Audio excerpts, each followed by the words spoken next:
Hi అండి. నమస్తే. ఈరోజు వీడియోలో ఉదయాన్నే బ్రేక్‌ఫాస్ట్ చేయడానికి ఇడ్లీ పిండి లేకపోయినా, దోస పిండి లేకపోయినా ఇన్‌స్టంట్‌గా అప్పటికప్పుడే ఫాస్ట్‌గా బ్రేక్‌ఫాస్ట్ ఎలా చేసుకోవాలో చూపిస్తాను. ఇన్‌స్టంట్ వడ రెసిపీ అండి ఇది. ఇది నార్మల్‌గా మినపప్పుతో మనం చేసుకునే వడల్లాగే క్రిస్పీగా, పర్ఫెక్ట్‌గా వస్తాయి. మరెలా చేసుకోవాలో చూసేద్దాం వచ్చేయండి. ముందుగా స్టవ్ ఆన్ చేసి పాన్ పెట్టుకొని 2 కప్పుల దాకా వాటర్ అనేది యాడ్ చేసుకోవాలి. ఏ కప్పుతో వాటర్ తీసుకుంటున్నామో అదే కప్పుతో రవ్వ అనేది కూడా తీసుకోవాలి. ఇప్పుడు ఇందులోకి హాఫ్ టేబుల్ స్పూన్ దాకా సాల్ట్ అనేది వేసుకోవాలి. సాల్ట్ కరిగిన తర్వాత తురిమి పెట్టుకున్నటువంటి పచ్చి బంగాళదుంపను అనేది యాడ్ చేసుకోవాలి. ఇలా యాడ్ చేసుకొని ఒకసారి మంచిగా మిక్స్ చేసుకోండి. బంగాళదుంపలు అనేది ఎక్కువగా ఉడికించిన అవసరం లేదు. ఈ నీళ్ళు అనేది మరిగితే సరిపోతుంది. ఈ నీళ్ళు ఎప్పుడైతే మరుగుతాయో అప్పుడు 1 కప్ దాకా రవ్వను తీసుకొని కొద్ది కొద్దిగా వేసుకుంటూ కలుపుతూ ఉండాలి. ఇక్కడ నేను సన్నని ఉప్మా రవ్వ తీసుకున్నాను.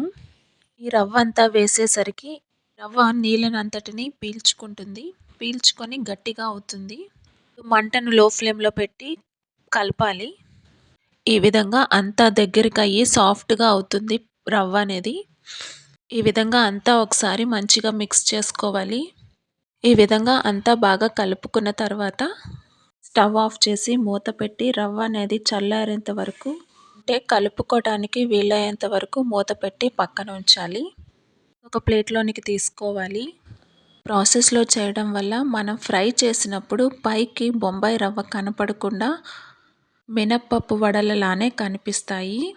పిండనేది సాఫ్ట్‌గా కాకుండా కొంచెం గట్టిగా ఉండాలి.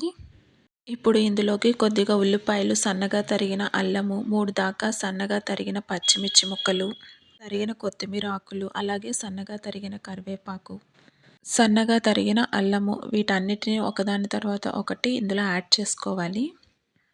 ఈ విధంగా ఒకదాని తర్వాత ఒకటి అన్నీ యాడ్ చేసుకున్న తర్వాత హాఫ్ కప్ వరకు పెరుగుని తీసుకొని దానిలోనికి 3/4 స్పూన్ వంట సోడా వేసి బాగా కలపాలి. ఈ విధంగా పెరుగులోని వంట సోడా వేసి బాగా కలపటం వల్ల మంచిగా యాక్టివేట్ అయ్యి బబుల్స్ అనేవి వస్తాయి. ఈ ప్రాసెస్‌లో చేయడం వల్ల వడలనేవి బాగా వస్తాయి. మీరు కూడా చేసినప్పుడు ఇలా ఒకసారి ట్రై చేయండి. ఈ విధంగా కలిపిన పెరుగుని ఈ మిశ్రమంలో వేసి బాగా కలుపుకోవాలి. ఇప్పుడు ఇందులోకి హాఫ్ స్పూన్ దాకా జీలకర్ర అనేది యాడ్ చేసుకొని దీనంతటిని ఒకసారి మంచిగా మిక్స్ చేసుకోవాలి. ఈ పిండి అనేది గట్టిగా కాకుండా లైట్‌గా చేతికి అతుక్కునే విధంగా ఉండాలి. ఒకవేళ గట్టిగా అనిపిస్తే 1-2 స్పూన్ల దాకా నీళ్ళను వేసుకొని కలుపుకోండి. చూసారు కదా, నేను వీడియోలో చూపిస్తున్నట్టు చేతికనేది ఈ విధంగా అతుక్కోవాలి. ఇప్పుడు కొద్ది కొద్దిగా తీసుకొని చేతినన్నది తడి చేసుకొని పిండిని రౌండ్‌గా చేసుకోవాలి. ఇప్పుడు మళ్ళీ చేతిని తడి చేసుకొని ఈ విధంగా చేస్తే వడ అనేది పగులు రాకుండా ఉంటుంది. రౌండ్‌గా కూడా వస్తుంది. ఇదే విధంగా వడలన్నీ చేసుకొని వేడిగా ఉన్న ఆయిల్‌లో వేయించాలి. వడలనేవి వేసేటప్పుడు ఆయిల్ అనేది చాలా వేడిగా ఉండాలి.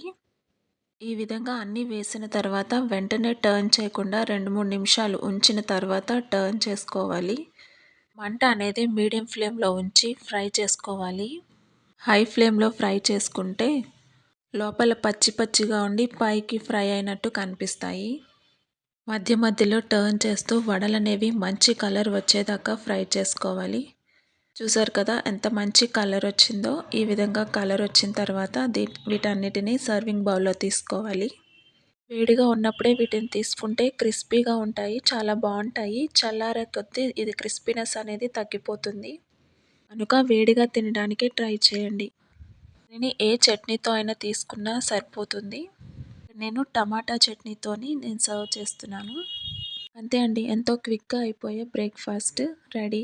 మీరు కూడా ఒకసారి ట్రై చేసి ఎలా వచ్చిందో కామెంట్ చేయండి.